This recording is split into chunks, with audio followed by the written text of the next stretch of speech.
மத்திய பட்ஜெட் தாக்கல் செய்யப்பட்டிருக்கிறது.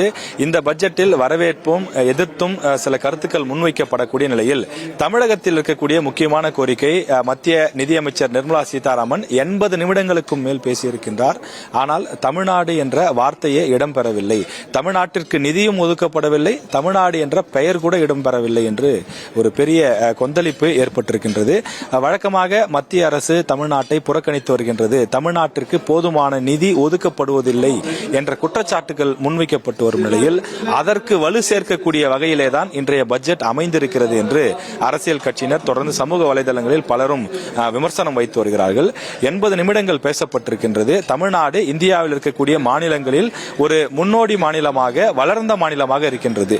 ஒட்டுமொத்த இந்தியாவிற்கு வருமான வரி அதிகம் கொடுக்கக்கூடிய மாநிலங்கள் எடுத்துக்கொண்டால் முதலில் மகாராஷ்டிரம் இருக்கிறது, அடுத்ததாக தமிழ்நாடு இருக்கின்றது. எனவே இப்படிப்பட்ட முன்னணி மாநிலமான தமிழ்நாடு இந்தியாவினுடைய வளர்ச்சிக்காக அவ்வளவு தொகையை தரக்கூடிய இந்த பெரிய மாநிலத்தினுடைய இந்த பட்ஜெட்டிலே ஒரு வார்த்தை கூட இடம்பெறவில்லை என்பது ஒரு பெரிய கொந்தளிப்பை ஏற்படுத்தியிருக்கின்றது.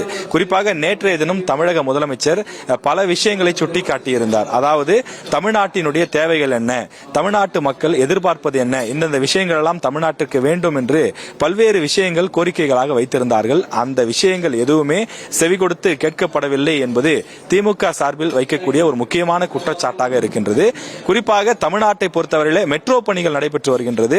இந்த மெட்ரோ பணிகள் மெத்தனமாக மிகவும் மெதுவாக நடைபெற்று வருகின்றது. அது விரைவாக நடத்துவதற்கும் தொடர்ந்து பல இடங்களில் விரிவாக்கம் செய்வதற்கும் தொடர்ந்து அதற்கான நிதி வேண்டும் என்று கோரிக்கை வைத்திருந்தார்கள். அதற்கான பதில் இந்த பட்ஜெட்டிலே இடம்பெறவில்லை. அதே போல தமிழகத்தில் சமீபத்தில் 2 பெரிய வெள்ளங்கள் வந்தது.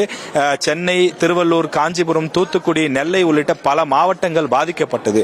ஆனால் அந்த மாவட்டங்கள் பாதிக்கப்பட்ட நிலையில் அவர்களுக்கு எந்த விதமான ஒரு உரிய நிவாரணமும் வழங்கப்படவில்லை என்ற ஒரு பெரிய வருத்தம் இருந்தது. அது இந்த பட்ஜெட்டில் போக்கப்படுமா என்று எதிர்பார்க்கப்பட்ட நிலையில் அதற்கும் உரிய தீர்வு, அறிவிப்பு எதுவுமே இடம்பெறவில்லை என்று கருத்துக்களை தெரிவிக்கிறார்கள். அதே போல ஆனால் தமிழ்நாட்டிற்கு மட்டும்தான் புறக்கணிக்கப்பட்டிருக்கு. ஆனால் ஆந்திராவிற்கும் பீகாருக்கும் அள்ளி அள்ளி கொடுக்கப்பட்டிருப்பதாக கூறுகிறார்கள். ஆந்திராவினுடைய வளர்ச்சிக்காக சிறப்பு நிதியாக 15,000 கோடி ரூபாய் ஒதுக்கப்பட்டிருக்கிறது.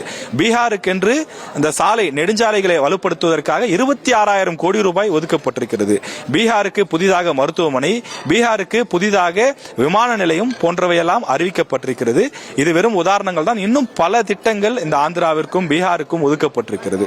இதற்கு அரசியல் ரீதியாக வைக்கப்படும் காரணங்கள், பிஜேபியினுடைய கூட்டணியிலே ஆந்திராவும் பீகாரும், இவர்களுடைய இந்த கூட்டணி என்பது மிக முக்கியமான ஒன்றாக பார்க்கப்படுகிறது. எனவே அரசியல் கணக்கீடுகளுக்கு மத்தியில் தான் இந்த பட்ஜெட் தாக்கல் செய்யப்பட்டிருக்கிறது.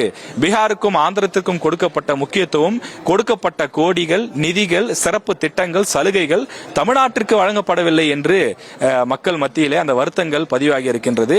80 நிமிடங்கள், அதாவது கிட்டத்தட்ட 1.5 மணி நேரம் மத்திய அமைச்சர் நிர்மலா சீதாராமன் அவர்கள் பேசிய நிலையில் அதில் தமிழ்நாடு என்று ஒரே ஒரு முறை கூட உச்சரிக்கப்படவில்லை.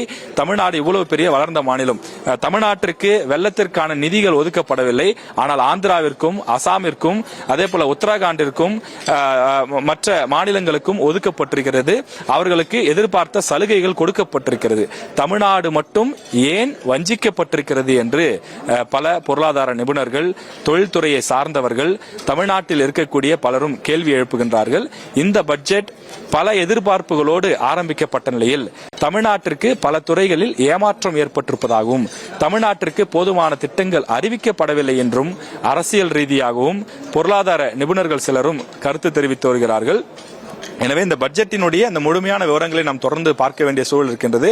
அந்த பட்ஜெட்டினுடைய முக்கிய அம்சங்கள் கூட ஒரு PDF ஆக வெளியிடப்பட்டிருக்கிறது. அந்த PDF எடுத்து நாம் பார்க்கும்போது கூட அதில் தமிழ்நாடு என டைப் செய்தாலே சர்ச் நோ ஃபவுண்ட் என்றுதான் வருகிறது. அதாவது தமிழ்நாடு என்ற வார்த்தையே அதில் இடம்பெறவில்லை, அந்த PDF-ல் இடம்பெறதான் நம்ம திரையில பார்க்கின்றோம். அந்த வார்த்தையே இடம்பெறவில்லை என்றுதான் வருகின்றது. அந்த அளவிற்கு தமிழ்நாடு வஞ்சிக்கப்பட்டிருப்பதாக கடுமையான குற்றச்சாட்டுகள் முன்வைக்கப்பட்டிருக்கிறது.